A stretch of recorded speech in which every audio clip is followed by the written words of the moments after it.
So the NFL draft is coming up, and we have got.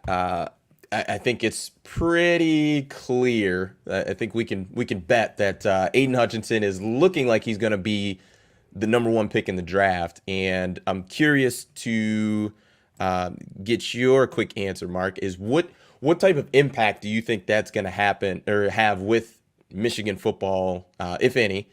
With just recruiting, just the program itself, just having him be the number one pick and be pretty clear cut as well. I mean, at this point, there's very little talk of anything different.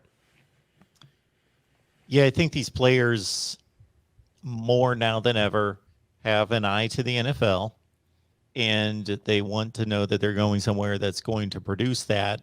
And if you could be in a group of five school and reach the NFL, of course, but you want to know that you've got a shot to be a high pick.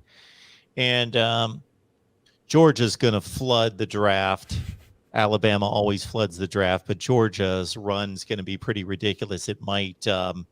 I looked this up the other day because it was a discussion we had. Ohio State had the record in '04, I believe, was the draft. They had 14 players drafted, and then they tied that again, and then LSU tied.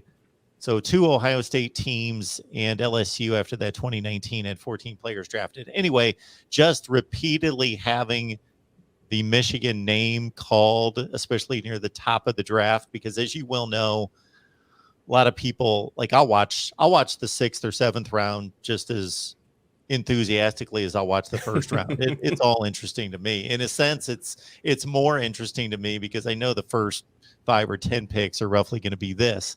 So you got to be like a draft nerd to like the end of the draft, but everybody's watching the first round. So that has to have a pretty big impact, I would think, on guys, knowing that, hey, this is a place that produced a top pick in the draft or a top 5 pick in the draft. Yeah, agreed. And I think the part that's important is stringing along the successes that you have. So you had the really great regular season. You beat Ohio State, you beat your rival, you win the Big Ten championship in, I mean, very convincing fashion, and you make it to the college football playoff, and then also now you pair that with, hey, I've got a defensive end who's going number one. Also, even a guy who, unfortunately tore his Achilles in the pre-draft workouts is probably still going to go first round. And you have guys who are going to be in the late first, early second round draft picks that you're starting to put things together where it's like, man, we're having a lot of success. And then also you couple it with, like you mentioned, Mark, of guys being able to get to the NFL.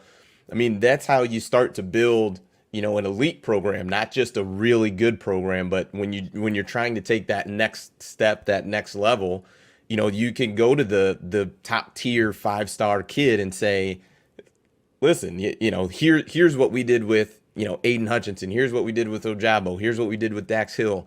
And then you look at the Big Ten championship. You look at, hey, we were in the college football playoff. There was 4 teams. We were one of them. We had a one-loss regular season. So you start to really put those things together, and you can tell a really great story versus, last year before, you had that type of success. It's really difficult to sell a dream and to have a pitch when you don't, when the trophy case is essentially empty. So, and that's one thing, my partner Dre talks about a lot before of this year was, you can't, if you're going head to head as a Michigan coach against a kid who's considering Ohio State, he's like, you don't have, you can't show him a trophy case. You can't show him, a Big Ten championship ring. Like you don't have those things. He's like, and they've got a national championship within the last 10 years. So it definitely makes a difference. But now, it's, of course, things don't reset and it's not a refresh. But, when you just go back 12 months from now and you can, start to look at the success that Michigan has had, you do get to start to tell a story about, hey, here's what we did, and guess what? You come here, you're going to be part of the next Big Ten championship, and you're that missing piece of us getting to, winning a playoff game, becoming a national champion. That's a story to tell. Is, hey, look, we're close.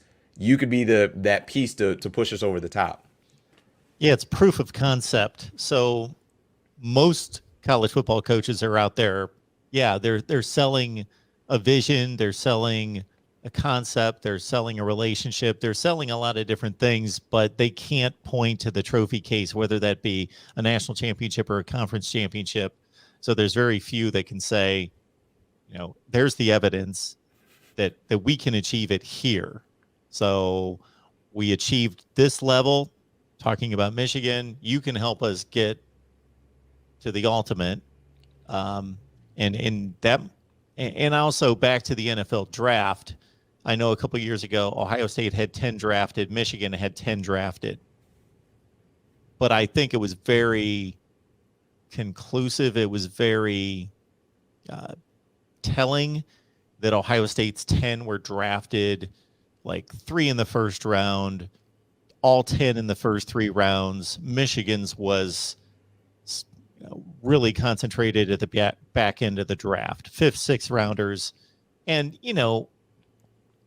there can be really productive, great college players that get drafted late because they just don't have the measurables. And there are obviously projects that just because they're freak athletes, an NFL team will take a shot at them. But in whole, you're talking about 20 players. I think that was very telling that this is the difference in these two programs as it stands right now. They both produce 10 NFL draft picks, but the quality of those picks is very different. Yeah.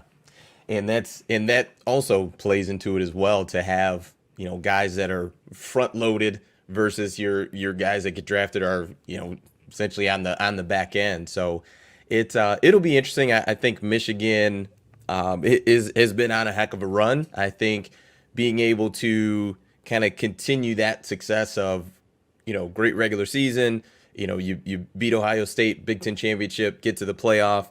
Now you've got some work to do, but had a solid spring, and you're looking at, going into fall camp, and also too, potentially we've talked about it before, but the kind of the second wave of the transfer portal. Now Michigan hasn't been, in the recent time, it's been around huge in the transfer portal, but the couple guys that they did get, I think, will be pretty impactful as far as, bringing them into the program. So we'll see how that goes. But I think they're on a good path right now, and you just got to continue to build on it. So we'll kind of see how that continues, and hopefully